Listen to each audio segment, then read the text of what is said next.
أمهات كتير عندها أطفال توحد بتشتكي إن ولادها ما بيندمجوش مع الأطفال، ما بيعرفش يلعب مع الأطفال، مش مهتم بالأطفال، بيتعامل مع الأطفال كأنهم مش موجودين في حياته نهائيا، وده بيضايق كل أم.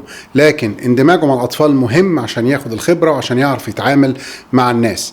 عشان كده النهاردة هنتكلم على أسباب إن طفل التوحد ما بيندمجش مع الأطفال، وإيه الحلول اللي ممكن نعملها عشان خاطر نحسن اندماجه معهم.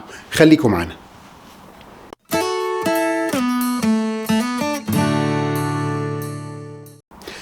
اهلا وسهلا بيكم في حلقه جديده من كلامي اونلاين. معاكم دكتور احمد عبد الخالق.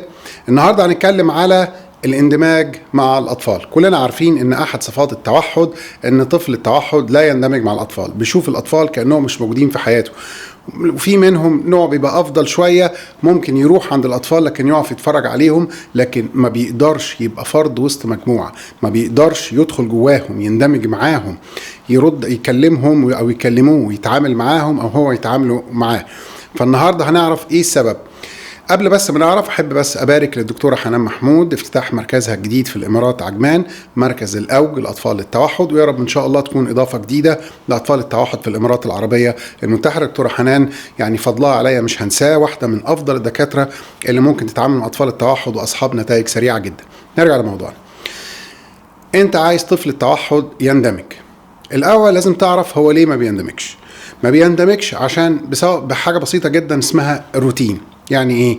يعني طفل التوحد من هو صغير منعزل عن العالم لوحده، حتى لو عنده اخوات ما بيتعاملش معاهم، ما بيعرفش يعني ايه لعب، ما جربش يعني ايه لعب، مش محطوط جوه الروتين بتاعه كلمه اتعامل مع اطفال. فبالتالي لما حضرتك كأم تاخدي ابنك توديه وسط اطفال او حتى تروحي توديه حضانه، ايه اللي بيحصل؟ الولد هينفذ اللي هو اتعود عليه وجوه الروتين بتاعه جوه البيت انه ما بيتعاملش مع الاطفال، هينفذه جوه الحضانه كمان ما يتعاملش معاهم. وما تقولي لا هو لما يروح الحضانه الولد هيندمج والولد هيبتدي يتعامل مع الاطفال. طيب ليه؟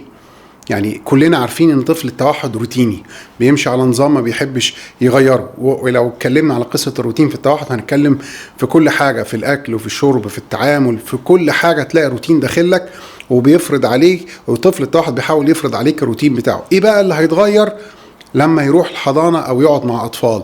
زي ما هو ماشي في البيت هيعمل بره، زي ما هو ما بيتعاملش وما بيلعبش مع حد في البيت هيروح بره نفس القصه. وياما في اولاد عندهم توحد ودوهم حضانه بالسنه وبالسنتين ولا زال طفل التوحد ما بيتعاملش مع حد، مش عامل صداقات، ما بيتعلمش منهم. مش عايز اقول ان هي دي القصه 100%، ولكن بنسبه 90% ده اللي بيحصل. طيب انت عايز تغير الكلام ده وعاوز تعلم طفل التوحد ان هو يبتدي يتواصل مع الاطفال. اولا لازم ردود افعاله تبقى سويه وسليمه. بمعنى ايه؟ حضرتك بتنادي على طفل التوحد ما بيردش عليك، بتديله امر ما بيردش عليك، بتكلمه ما بيبصلكش. يعني هو بيقول لك من الاول لو سمحت ما تتعاملش معايا، الا طبعا لو كان ليه مصلحه او حاجه بيحبها. طفل التوحد بيتواصل معاك، فانت عشان الاول تخليه يعرف يندمج مع الاطفال لازم تتخلص من مشكله كبيره قوي عن طفل التوحد، الا هي انه بيدي ردود افعال بمزاجه وبكيفه هو. طب وعشان نقدر نتخلص من القصه دي بايه؟ التمرينين الاساسيين اللي انا دايما بقولهم في كل فيديوهاتي. التمرين الاول لازم تديله طاعه اوامر، والهدف هنا من طاعه الاوامر ان طفل التوحد يبتدي يتعلم انه ما يطنشكش، ان هو ما يردش عليك بمزاجه. طاعه الاوامر هدفها ان كل مره انت بتحاول تتواصل معاه هو هيتواصل معاك. فهنا خلاص دخل جوه الروتين بتاعه ان اي حد يتواصل معاه هو هيتواصل معاه. ادي اول مشكله حليناها. المشكله الثانيه بعد كده ان طفل التوحد ما بيتكلمش، فانت لازم تحل مشكله الكلام. وقلنا احد الطرق اللي بستخدمها هي طريقه المساومه. بعد كده اول ما يبتدي يتكلم، اول ما الولد ابتدى يطلع يوصل لجمله من كلمتين، هو كده جاهز ان هو يبتدي يتعلم الاندماج. طيب ندخل بقى في الجد، وكلكم عايزين تعرفوا طبعا القصه ازاي تعلم طفل التوحد الاندماج. اصل القصه دايما بيبقى في البيت. ما تطالبش طفل التوحد يعمل حاجه بره البيت وهو ما بيعملهاش في البيت. لازم الاول يعملها في البيت وبعدين يطبقها بره، مش العكس. بمعنى ان انت عايز تعلمه ازاي يندمج ويلعب مع الاطفال، طيب يبقى الاول لازم تعلمه ازاي يندمج ويلعب جوه البيت. فانت تيجي تسال الولد طيب ده لما بتلعبي معاك كوره بيلعب معاكي؟ لا. لما تلعبوا استغمايه احيانا بس من اتجاه واحد، يجري ورايا يلاقيني، لكن لو هو ما في ان هو يروح يستخبى وانا ادور عليه، لا ما بيعملهاش. طيب لو قعدتوا لعبتوا مع بعض بالعربيات بيلعب؟ لا ما بيلعبش. طب مكعبات بتلعبوا؟ لا. ولو بنت بتلعبوا بعرايس؟ لا ما بتلعبش. طب انت عايز ايه؟ فانت لازم الاول تعلم طفل التوحد ازاي يلعب، ودي حقيقة غايبة عن ناس كتير جدا. طفل التوحد فعلا ما بيعرفش يلعب، فعلا هو مش عارف. فانت لازم الاول في البيت تخصص على الاقل نص ساعة كل يوم بالليل تقعد تلعب معاه. الام كده تلبس الترنج بتاع الرياضة ولبس الرياضه بتاعها وتيجي تقعد معاه، ونقعد تتخيل نفسها عندها 3 4 سنين تقعد مع الولد تلعب. رفض ما رفضش دي مش مشكلتي، هو هتلعب يعني هتلعب. حتى لو مسكت ايديه وشدتيه وغلستي عليه عشان يلعب، اعملي كده مره في مره في مره، هيبتدي يتعلم. انت جربها، اقعد مع ابنك علمه انه يشوط الكوره ويجيب الكوره، هيغلس هيرفض، هتضغط عليه يوم 2 3 اسبوع 10 ايام ابتدى يعمل معاك كده. علمه الاستغمايه، يوم 2 3 هتلاقيه ابتدى يعمل معاك كده. نقعد نلعب مع بعض بالعربيه، تديك العربيه وتديني العربيه ونمشيها مع بعض.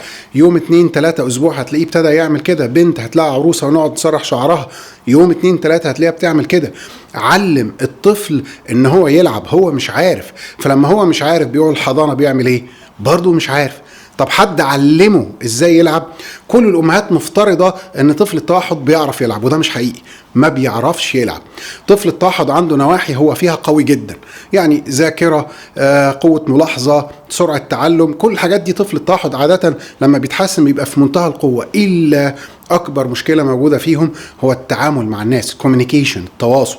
فاللعب من ضمن التواصل هو بيبقى ضعيف فيه. ممكن تلاقي ولد عنده حتى اسبرجر اللي هو توحد عالي الاداء وبيتكلم وبيتواصل، لكن تعالى شوفه هو بيلعب ما بيعرفش يلعب.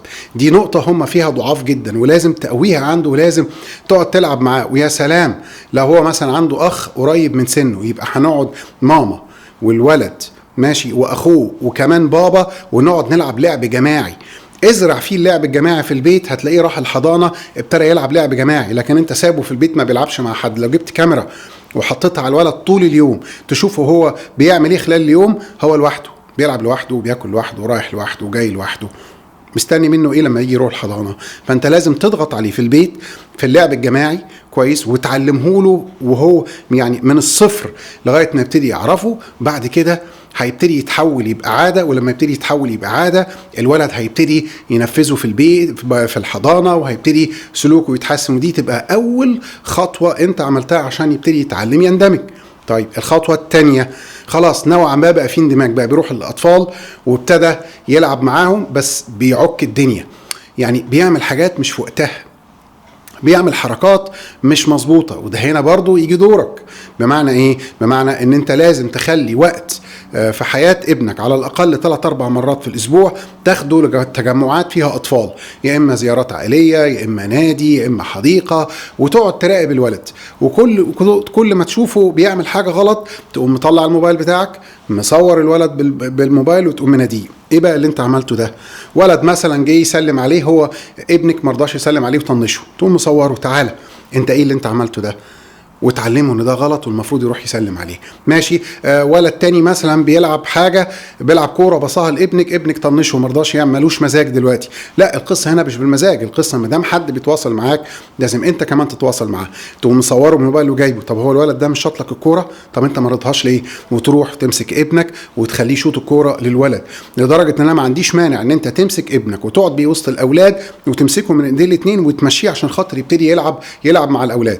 طب هتقول لي هيرفض ان هو يعمل كده ويبتدي يتضايق. ما انا هقول لحضرتك ما انت بتدي له طاعه اوامر في البيت، فالمفروض ان انت حولت الولد ده الى طفل مطيع وملتزم وبيسمع الكلام، فبالتالي لما تطلب منه حاجه بره البيت هيبتدي ينفذها لان هو طفل مطيع. وتبتدي تبني له الخبره وازاي يبتدي يتعامل مع الاطفال، وشويه بشويه يبتدي ياخد خبره اللعب مع الاطفال والتعامل مع الاطفال ويبتدي يتحسن بيها.